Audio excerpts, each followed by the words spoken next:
नेता प्रतिपक्ष जयराम ठाकुर जी।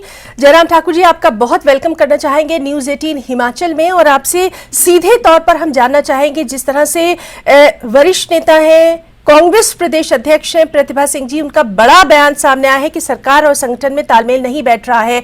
आपका फर्स्ट रिएक्शन जानना चाहेंगे सर। देखिए, वैसे तो ये उनके घर का मामला है जी, लेकिन ये सारी चीज से प्रदेश में सारे काम प्रभावित हो रहे हैं जी, और ये झगड़े झमेले हर रोज के इनके इस प्रकार से देखने को मिल रहे हैं। चाहे मंत्री है, चाहे विधायक है, सरकार के खिलाफ खुलेआम बोल रहे हैं, मीडिया में बोल रहे हैं, और इससे जाहिर होता है कि सरकार में आपस में तालमेल नाम की कोई चीज ही नहीं है। मंत्री मुख्यमंत्री को नहीं मानते हैं जी, और पार्टी के लोग जो है वो भी इसी प्रकार से स्थिति में है कि मुख्यमंत्री हमारी सुनते नहीं है, मानते नहीं है, हमारे कहने पर काम नहीं करते हैं। उनकी इस प्रकार की शिकायतें आज से नहीं, ये पहले दिन से ही है जी। लेकिन जहां इनको लड़ना है, झगड़ना है, अपने घर के अंदर लड़िए झगड़िए, लेकिन ये सड़कों पर तमाशा जिस प्रकार से बना दिया जी, और जिसके कारण पूरे हिमाचल प्रदेश में सारे काम विकास के प्रभावित हुए हैं, और हिमाचल में इस वक्त त्रासदी का एक इतना बड़ा दौर हम झेल रहे हैं, और ये पूरे के पूरे नेता लोग कांग्रेस पार्टी के आपस में लड़ रहे हैं, झगड़ रहे हैं, सोशल मीडिया में और मीडिया में खुलेआम बयान दे रहे हैं एक दूसरे के खिलाफ। जी सर। तो ऐसे में ये बहुत दुर्भाग्यपूर्ण परिस्थिति है हिमाचल प्रदेश के लिए। ऐसा हमने किसी सरकार के दौरान नहीं देखा जो वर्तमान में हम देख रहे हैं। जी सर, ये तो रहा कि किस तरह से जो प्रतिक्रिया है वो सामने आ रही है लगातार। सर, आपसे ये भी जानना चाहेंगे, एक मंत्री हैं चंद्र कुमार जी, उन्होंने भी कहा कि अगर बीजेपी में तालमेल होता तो विधानसभा चुनाव नहीं हारती। इस तरह के बयानात लगातार और दूसरे नेता भी देते रहे हैं। अब इस तरह की जब सिचुएशन सामने आ रही है, तब आपका क्या कुछ कहना रहेगा सर? देखिए, सीधी सी बात है कि जो चुनाव हार जीत का विषय हो गया वो 8 महीने पुराना हो गया जी। ये सारी चीज को लेकर के वो हमें कहने या समझाने की आवश्यकता नहीं है जी। और प्रदेश में कांग्रेस की सरकार है, उनकी जिम्मेवारी है जी कि प्रदेश में विकास कार्य को गति दे, और वर्तमान में जो हालात बने हैं, जो बाढ़ और बारिश के कारण, उसके कारण जो लोग प्रभावित हुए हैं उनको राहत दें। और यहाँ तमाशा ये बना हुआ है कि राहत वाले राहत का इंतजार कर रहे हैं और इनके मंत्री आपस में जी झगड़ रहे हैं, लड़ रहे हैं आपस में, और सरकार में तालमेल नहीं है, सरकार में नजरअंदाज किया जा रहा है। ये कांग्रेस पार्टी की प्रदेश की अध्यक्ष ने अपने राष्ट्रीय अध्यक्ष के सामने विषय एक बार नहीं कई बार पहले भी रखा और आज फिर से रखा है। तो इससे जाहिर होता है कि प्रदेश में एक बहुत हास्यास्पद स्थिति बनी है कांग्रेस की सरकार की वर्तमान में।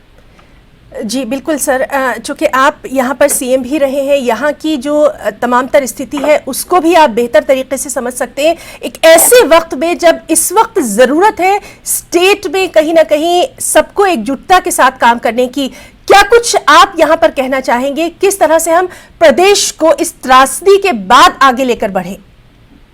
देखिए, सीधी सी बात है, हमने भी अपनी सरकार के दौरान त्रासदी के दौर देखे। कोविड एक बहुत बड़ा ऐसा संकट था हमारे सामने, लेकिन पूरी सरकार पूरी कोऑर्डिनेशन के साथ चली, पूरा मंत्रिमंडल उसमें साथ चला, पार्टी साथ चली। जी सर। कहीं एक घटना भी इस प्रकार की नहीं जहां आपस में तालमेल की कमी दिखी हो। जी। और यहाँ तो सुबह से शाम तक हम देखते हैं एक मंत्री कुछ बोलता है, दूसरा मंत्री उसको कॉन्ट्राडिक्ट करता है, और उसके बाद मुख्यमंत्री का बयान अलग तरह का आ जाता है उसी विषय पर।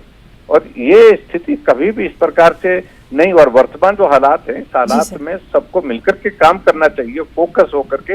हिमाचल प्रदेश में बहुत बड़ा संकट इस वक्त हमारे सामने है, बहुत बड़ी त्रासदी हुई है, बहुत बड़ा नुकसान हुआ है, और उस नुकसान की भरपाई हम कैसे बेहतर ढंग से कर सके, तालमेल के साथ कर सके, सब मिलकर के कर सके, इस पर सरकार को काम करना चाहिए, जिसमें सरकार पूर्ण रूप से असफल हुई है। जी बिल्कुल सर, बहुत बहुत शुक्रिया आपका अदा करना चाहेंगे न्यूज़ 18 हिमाचल के साथ एक्सक्लूसिव जो आपने बातचीत की है, अपना रिएक्शन दिया है, कीमती वक्त देने के लिए हमारी पूरी टीम की तरफ से आपका बहुत बहुत शुक्रिया यहाँ पर अदा करना चाहेंगे। तो हमारे साथ मौजूद थे नेता प्रतिपक्ष जयराम ठाकुर जी, जो कि साफ तौर पर कह रहे थे कि एक ऐसे समय जबकि सभी को मिलकर काम करना है, इस तरह का जो मतभेद सामने आ रहा है वो नहीं आना चाहिए। रणबीर हमारे साथ मौजूद है। रणबीर, अभी आपने सुना जयराम ठाकुर ने यहाँ पर बहुत सारी बातों की निशानदेही की है।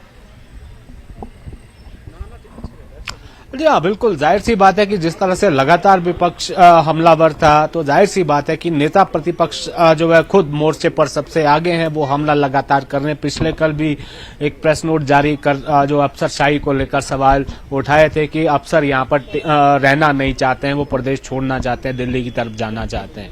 तो जाहिर सी बात है कि इन बातों से जो है सरकार की छवि पर जो है प्रभाव पड़ता है। जैसे नेता प्रतिपक्ष की तरफ से एक नसीहत भी दी है सरकार को कि कोई बातें अगर घर के भीतर होती हैं तो घर के भीतर सुलझानी चाहिए, खासकर ऐसे मौके में जब प्रदेश में आपदा है, आपदा से जूझना है, आपदा से लड़ना है। लड़ जो है अभी भी है और सामने चुनौती सियासी तौर पर 2024 आपके सामने है। तो कुल मिलाकर यहाँ पर प्रतिभा सिंह के बयान से कांग्रेस के भीतर तो एक सियासी जो बवाल है वो खड़ा हुआ है और जिस तरह की बातें लगातार सामने आ रही हैं और मुख्यमंत्री की तरफ से जैसे हम पहले जिक्र कर रहे थे कि बार बार मुख्यमंत्री जो है सीधे तौर पर किसी को जो है दोषारोपण करते नहीं है, कैमरे पर बोलते हुए वो नजर नहीं आते। हालांकि कोशिश उनकी तरफ से यही की जाती है कि सब कुछ सरकार में ठीक है, लेकिन ये कांग्रेस के भीतर का मसला है। ये देखना होगा कि इससे पहले भी कई बार टकराव हुआ है, कई बार समझौते हुए, कई बार जो है मान मनौवल हुआ है, बैठकर जो है बातचीत हुई है। तो यहाँ पर देखना होगा कि अब आगे क्या देखने को मिलेगा। क्या इस विवाद का, इस टकराव का जो पार्टी आला कमान है वो संज्ञान लेकर जो है बातचीत करेगा, या दोनों पक्षों की अगर हम बात करें, अगर प्रतिभा सिंह की बात माने कि वो कह रही है कि तालमेल संगठन और उसके बीच में नहीं है, कि बातचीत ही एक रास्ता है, ये जो है ये खाई जो है ये और बढ़ेगी या फिर बातचीत के जरिए ये सुलझेगा, ये थोड़ा देखने वाली बात होगी। बिल्कुल बिल्कुल रणबीर, और इस पर लगातार हमारी नजर बनी रहेगी। बहुत बहुत शुक्रिया आपका तमाम तर जानकारी के लिए।